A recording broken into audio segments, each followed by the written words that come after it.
Good afternoon. I'm Kacky Walton. Checking on the Arts is made possible by contributing listeners like you.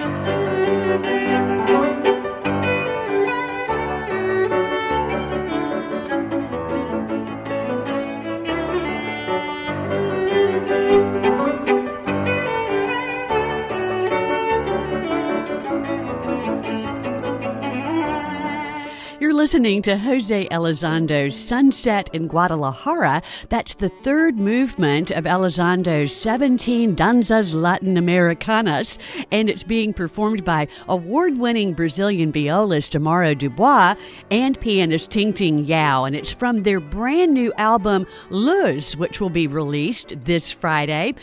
Dubois has become known for his work in expanding and popularizing lesser-known repertoire for the viola through collaborative projects in Brazil and in North America, and also for highlighting the art and music of underrepresented composers of African American and Latin American descent, as well as female composers. Now, he was based in Memphis for a while because he was awarded an Iris Orchestra Fellowship position for the 2019-2021 seasons, and he ran some master classes for Shelby County Schools. He's been on faculty at the Memphis Music Initiative, and now he has a fellowship at UGA in Athens, Georgia, and that is where Amaro Dubois joins us this afternoon to talk about his new record. Hey, Amaro, good to see you. Hello, everybody. Hello, Kacky. Thanks so much for having me once again. So glad to be here and talk about this album. Well, I'm excited to talk about it, too, because I listened to the tracks that you sent me, and just fell in love with it. You know, sometimes things might be a little wacky. I'm like, oh, I don't know. I'm going to have to get used to this and find a way to find something in it that resonates with me. But every single piece on this record, I just fell in love with. Oh, that's amazing to hear. Yeah, it's just beautiful music. For me, it's kind of easy to say because I like to play this music and I like to have involvement with the composers as well. So all of this music in this album talks in a very special way to my heart and my life. Well, tell us about the title of the record, Luz. Explain that part. Okay, so Luz it means light in English. So, and the mission for this album is really to highlight the beauty of Latin American music for viola and piano, also the extension of the viola repertoire and popularization of the Latin repertoire in the classical music industry. So that's indeed what I would say is one of my goals for this album. And Luz means light, and light is an essential part of our lives, right? So, however, this meaningful album comes to share passion, love, and peace. After all, light is what we are missing the most in this world today. And we need more light. We need more Luz. So that was the total idea before coming to the music, which means Light by Villani Cortes, a Brazilian composer, which is a really, really beautiful music that opened this album. And it talks to us about the hardships in life, but also about the freedom and about the concept of having good things coming to us when we work hard. So that's how about one thing. So we always need to see the Luz at the end of the tunnel, you know, or things like that. So there's I was very happy with the title of this album because I think it really reflects what I feel my mission is with music. Well, let's listen to a little bit more. It's playing underneath us right now, but let's bring that up a little bit and hear the title track to Amaro Dubois' new album, this piece by Edmundo Villani Cortes. Here's Luz.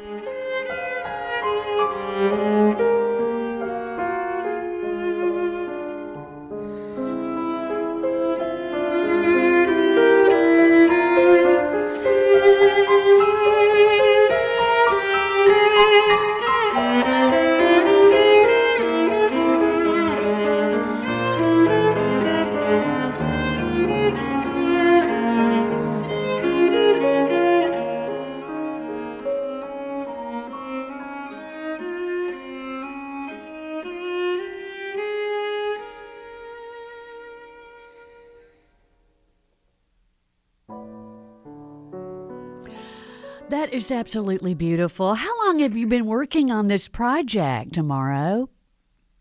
So we started working on this specific album last year, but we decided to get in a hall and work on the recording. It was in the middle of the year, around the summertime, a little bit, and then we decided to put all together. We already had some music recorded. We recorded the new ones, contacted the composers as well, and have the partnership for this album to come up and have a beautiful um, news about the Parma Navona Records and the Parma recording people that were interested in have this album in the family. So we had a way to get in contact and close a contract with them, and this album came just in a beautiful way. So, did you record some of this at Harris Concert Hall at University of Memphis? We recorded all of this at Harris Hall. That was a specific one thing that I really wanted to do because I was living in Memphis, and all this music has also something to do with me living in Memphis and being there, working there all the time that I spent there. So I made sure to finish the album there, have everything recorded, mastered, and everybody involved in this album, they are from Memphis. Besides the Parma label, that's just a label based, in another state, but everybody that Harry's is the guy with the photography, and Mark Woodring with the mastering and everything, recording, and the Harris Hall in the University of Memphis is just to bring also the a little bit of the underrepresented artists behind the scenes, Yeah. because they are incredible. They are incredible people, and they do an amazing job. So I wanted to really make sure that everybody involved in this was really part of this. Well, it's just engineered and produced so beautifully. So I love that everybody that worked on it was right here in Memphis. That's awesome. Well, let's talk about choosing the pieces that you wanted to feature on this record. You reached out and commissioned some pieces. Is that right? Yes, I reached out to a composer in Brazil, Villani Cortes, and actually Villani Cortes, he did not write this piece for me specific, but a major part of this piece were still in a manuscript. So we talked about it, and I told him that I really wanted to record it. I have played his music before, and there is no professional recorder out there about his music. And he's really old guy in a good way to say, like really nice person. And he told me that I could record whatever I want. Just record whatever I want. He sent me a bunch of musics, and we make sure what the notes are and stuff, because it's all manuscripts. So also with this project, we started doing the publication of his music. So we translate into the publication from the manuscript, and we are going to publish his music in the next album that I'm recording right now. So I contacted him, and I decided to play these two songs. One is Luis, that opened the album. The other one is Interlude 5, which comes with his poetry. He's also a poet. And in the beginning of that track, if everyone is interested to hear that track, you're going to hear speaking Portuguese, a poetry that he wrote for that track. And out of Sandra, we start playing underneath of the poetry. And it is just an amazing experience. It was an amazing thing. And he's very happy with the recording. I was amazingly happy with all of that. And we also I also contact a friend of mine that becomes a friend of mine, Jose Elizondo. He's a Mexican composer based here in the US.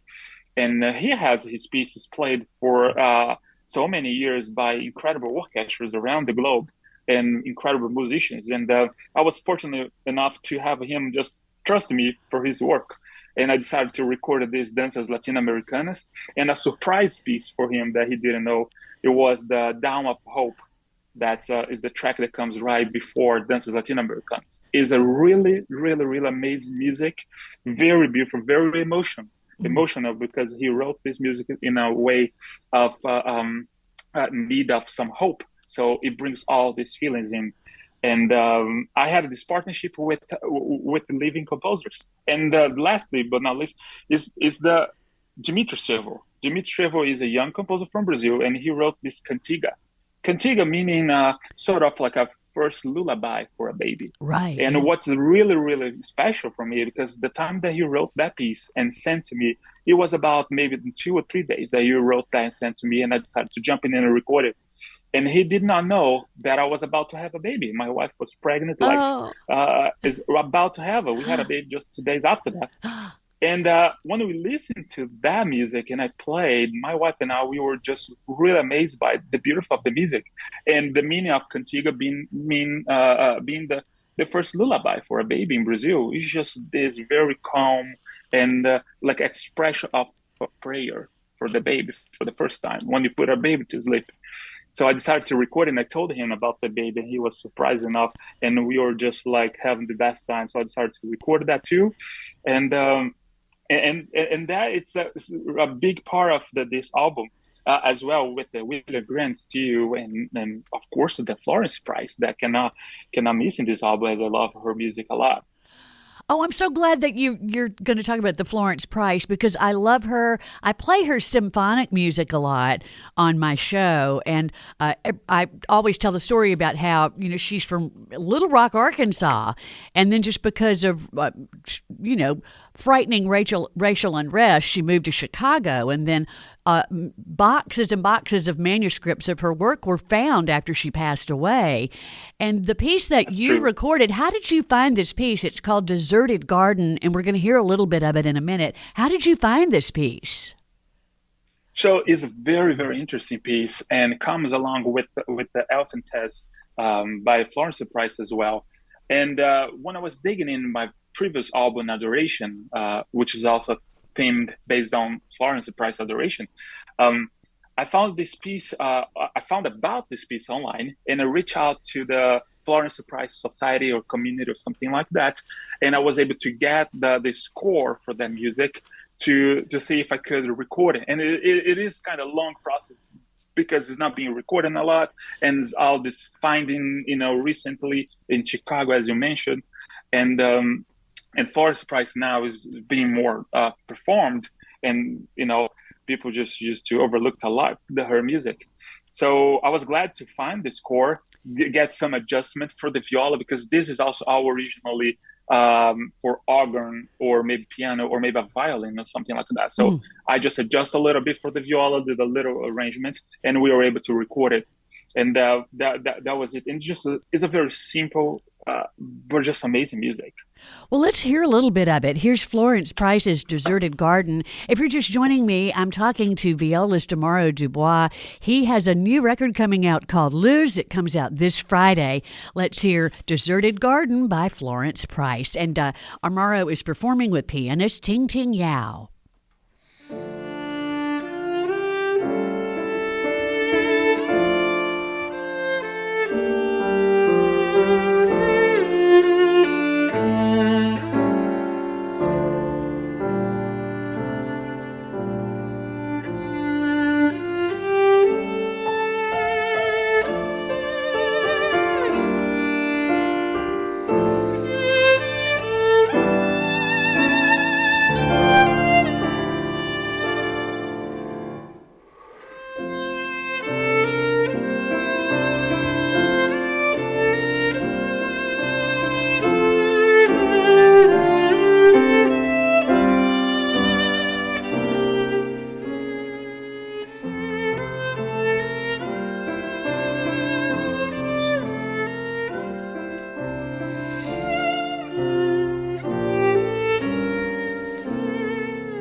Deserted Garden by Florence Price from Amaro Dubois' new recording, Lose, which will be released this Friday.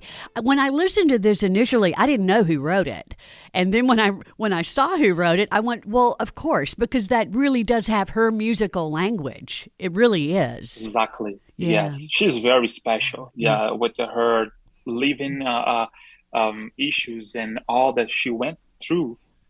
She was able to put everything in music, and that's where before we play, we have to realize that and really put out the heart, our feelings. And, just to let people know something else, too. I mean, she was the first African-American female composer to have her work played by a major symphony orchestra in America. And That's that right. yeah, and that took a lot because I mean at first doors were closed all over the place to her, and so she really did something amazing by having a symphony orchestra record her work. I want to talk about your accompanist, Ting Ting Yao. How long have you guys been musical partners? We've been playing together since 2021, a little before we recorded our first album, Adoration, together. We found each other just like in the University of Memphis. I was not in the university as a student, but she was a pianist accompanist over there.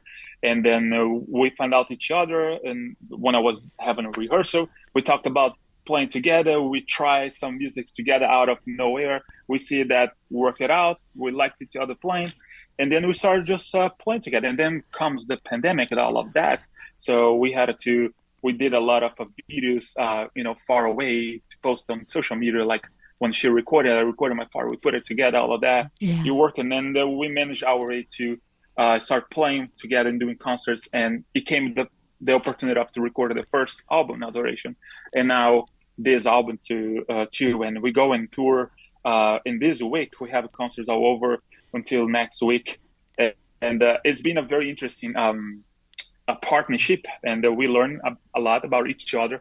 And that's the beauty of the music that we do, because I come from Brazil, she comes from China, and it's a very different culture, but then we play music by underrepresented composers, which also is very different. So we bring all of this diversity and inclusion feeling into one work. Well, I just am so happy that you recorded this record. And you mentioned earlier in our conversation you're already working on another recording? Yes, actually, two recordings. Oh my One, gosh. I know. But my wife was just asking me this morning, like, "You're not gonna stop?" I was just like, "I can't." This is just it's just so bigger. But it was an opportunity that came up with another label that I can't disclose it right now, but we are working on.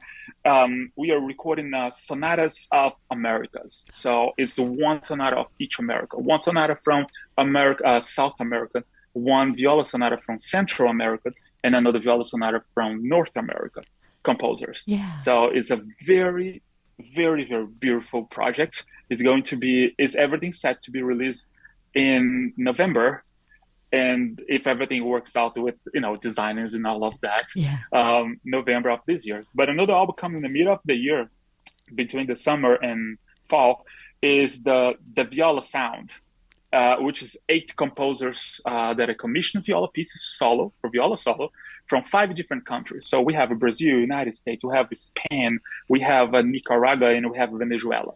They all wrote pieces for me to premiere in this album from their backgrounds. So the only rule is put your heart out in this piece and share whatever you want. I'm only the performer to give a voice to you. And that's the meaning of this. So we are finished the recordings right now. It's very beautiful. One of the central music of this album is the one that we talked in the last interview a little while ago, is A Call from the Woods by Judith Markovich. Oh, That's the first one from the album, which is a really, really amazing piece. So the other ones are coming, and it's going to be a very interesting album as well. Well, I hope that you'll come back to talk to us about it when it's going to be released, will you?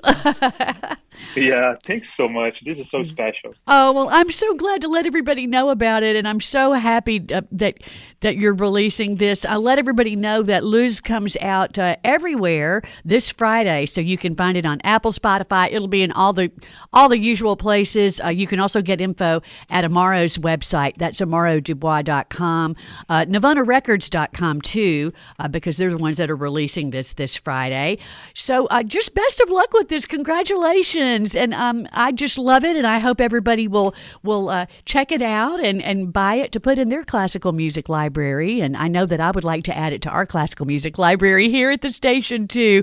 Amaro Dubois, he has just released this wonderful record, Luz, with his partner Ting Ting Yao, and I hope you'll check it out and give it a listen. And I hope that some of the little pieces we played today will get you excited about getting your own copy.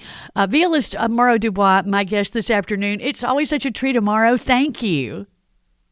Thank you so much for this space of talking here on the radio. I admire your work a lot, and I've been listening now every single time about the radios and everything you guys do. I really appreciate the space, the opportunity to share my music, my talent, and I hope this music can touch as many heart as possible with this. If you can, please, everybody that listen, go to my Instagram and follow me for supporting my music, or you want to order one of the CDs, you can order on my website, can support me on the social media. I really appreciate you all. Have a great day.